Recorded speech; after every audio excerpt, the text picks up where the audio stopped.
Welcome to The Explainer. Today, we're jumping right in to celebrate and map out the massive, undeniable legacy of a true punk icon, Jennifer Finch. We're looking at a life that shaped underground music, photography, and DIY culture for over 4 decades. Following the tragic news of her passing yesterday, it's absolutely crucial that we look at her story, not just as a biography, but as a literal blueprint of cultural resilience. Okay, let's dive into this. We have this profound quote from Finch herself, written in a 1998 essay, and it perfectly sets up our narrative today. If there is one thing I have learned, when one thing rises, another will fall, and another yet will rise again. She truly understood the cyclical nature of culture. Music scenes, political movements, personal triumphs, they all come in waves. They're like riptides. And as you'll see throughout this explainer, Jennifer Finch didn't just survive these cultural riptides, she navigated them, she documented them, and a lot of the time she was the one creating them. Section 1. The Ghost-Based Legacy. To really wrap our heads around her massive cultural impact, we're going to start by anchoring her legacy in a single, tangible artifact, the legendary Ghost Bass. It's a 1984 Fender hybrid. But this isn't just a piece of wood and wire. This instrument, which Finch donated to the Punk Rock Museum in 2025, is a literal piece of music history. Why does this matter so much? Well, in the 1980s, the California hardcore scene was heavily dominated by a very specific, aggressive male energy. This bass, slung over Jennifer Finch's shoulder in L7, was instrumental in freeing the scene from that heavy burden that only boys make hard music. It really defined that heavy, sludgy, unapologetic sound of the 90s. I mean, it was even borrowed and played by Nirvana's Chris Novoselic. It's an absolute artifact of rebellion. Section 2. Cameras and Punk Rock. But before she was shaking the walls of massive festivals with that bass, she was observing the scene through a totally different lens. Literally. Let's travel back to the early 1980s. I absolutely love this story. So, it's 1981, and a 14-year-old Jennifer Finch is walking down Sunset Boulevard. Her friends dare her to sneak into a private party at the legendary Whiskey A Go-Go. Her strategy? Step 1. Just hold a camera and tell the door guy you're a journalist. And incredibly, it works. Step 2. She meekly sneaks upstairs to this mirrored backstage room. Step 3. Dee Dee Ramone walks right up and offers her weed, which a terrified 14-year-old Finch politely declines. And finally, Step 4. Joey Ramone steps in, rescues her from the awkwardness, and points her straight toward the pizza table. That hilarious, purely punk rock moment sparked a lifelong passion for photography for her.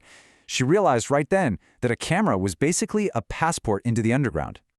And this brilliantly illustrates how she wasn't just a passive participant in the scene, she was actively preserving the history of Southern California's punk culture. Using this old camera her dad gave her, she amassed literally thousands of negatives. She was capturing these raw, everyday moments of future legends, like the Red Hot Chili Peppers and Bad Religion, way before they exploded.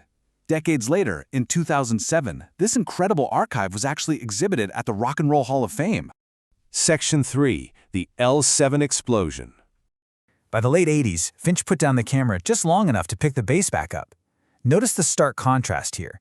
Back in 1988, Los Angeles was, frankly, a pretty bleak place for underground music. Hair metal completely dominated, and clubs were running these awful pay-to-play scams where bands literally had to buy their own tickets just to perform.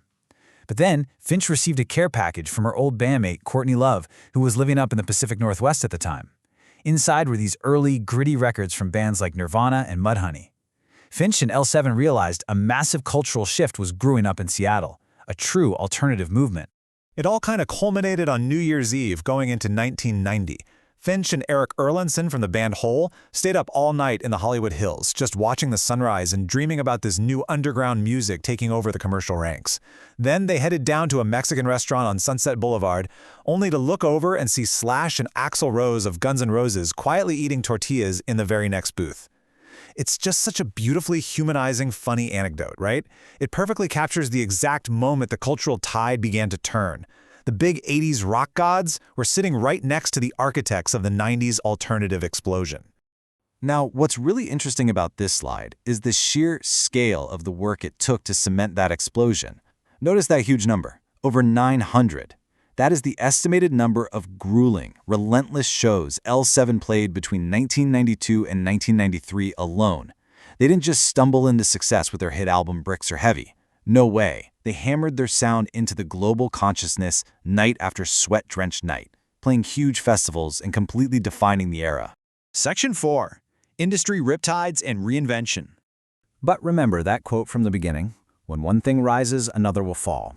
By the late 1990s, that massive grunge wave violently receded, and that forced Finch to adapt. She was always a really sharp observational writer. In 1998, as major labels were just swallowing up indie imprints and the alternative boom totally collapsed, she noted the massive job losses and this regression in music. She pointed out that nearly 3,000 people from these labels are about to lose their jobs. Most new bands are being fronted by aggressive middle-class white boys. Again, the industry was resetting, going backward. It was a massive riptide. But instead of drowning, she evolved. Let's move to and see how this builds across her entire career. Looking at her timeline, in 1985, she laid the feminist punk groundwork in Sugar Babylon with Courtney Love and Cat Bieland. Then, of course, came her defining decade with L7. But when she left L7 in '96, she didn't just quit. She formed OtherStarPeople, creating this completely different, shiny, analog pop sound they called Caliphonic, which actually ended up in a bunch of movies and TV shows. And then in 2002, she pivoted yet again. She formed The Shocker to return to that gritty, raw DIY punk sound. It's just constant, fearless reinvention. And with The Shocker, she proved her absolute dedication to a fiercely independent ethos in a really rapidly shifting digital landscape. Before it was the industry standard, she was out there using early social media platforms, like MySpace, to bypass label gatekeepers entirely. She organized tours and fan clubs directly with the listeners. She even led one of the first female-fronted rock tours all the way through Turkey. She proved that if the industry won't give you a space, well, you just build your own network. Section 5. The Final Act. Which brings us to the final act of her incredible life. The modern era brought some of her greatest personal challenges for sure, but also a triumphant return to her roots. Finch was a survivor in literally every sense of the word. In 2011, she was diagnosed with thyroid cancer. It took 2 full years of intense recovery, but she defeated it. And in 2014, with that same stoic resilience, she reunited with the classic L7 lineup.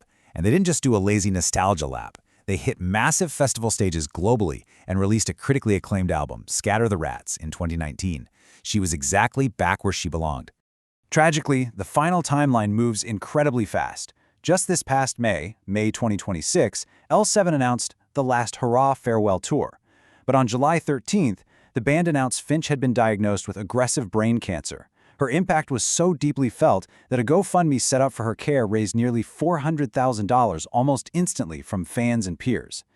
Very sadly, just days later, yesterday, on July 18, 2026, Jennifer Finch passed away at the age of 59.